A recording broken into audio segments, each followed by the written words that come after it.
নমস্কার বন্ধুরা, আপনারা সবাই কেমন আছেন? তো দেখুন, আজ আমি রান্না করব কচুর লতি। তো দেখুন, এই কচুর লতিগুলোকে আমি কেটে নিয়েছি ছোটো ছোটো করে, আর এগুলোকে আমি একটু সিদ্ধ হতে দেবো। যে কচুর লতির যে উপরে ছালটা আমি ছাড়িয়ে নেব। তো চলুন কচুর লতিটা সিদ্ধ হতে দিই। আর দেখুন বন্ধুরা, এই কচুর লতিটা আপনারা চিংড়ি মাছ দিয়ে রান্না করতে পারেন, কিন্তু আমি মাছ দিয়ে রান্না করব না, আমি কচুর লতিটা নিরামিষেই ভাজবো। তো চলুন সিদ্ধ হতে দিই এবার কচুর লতিটা।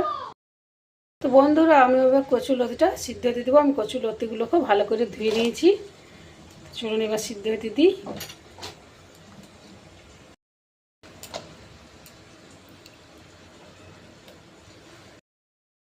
আমি কচুর লতিগুলোকে একটুকু ভাপিয়ে নিয়েছি। তো চলুন এবার আমি উপরে যে খোসাটা আছে এই খোসাটা ছাড়িয়ে নিই। তো চলুন এবার খোসাটা ছাড়িয়ে নিই।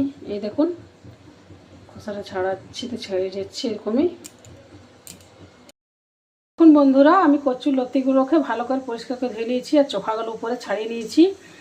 আর এই দেখুন বন্ধুরা, আমি এটা ভাজার জন্য নিয়েছি এখানে কালো জিরা আর একটা কাঁচা লঙ্কা। চলুন এবার ভেজে নিই। কালো জিরা কাঁচা লঙ্কাটা দিয়ে দিলাম বন্ধুরা। এবার দিয়ে দিচ্ছি কচুর লতিগুলোকে। বন্ধুরা, আমি কচুর লতিগুলোকে দিয়ে দিলাম, পাশাপাশি নুন হলুদ দিয়ে দিলাম। তো চলুন এবার ভালো করে ভেজে নিই।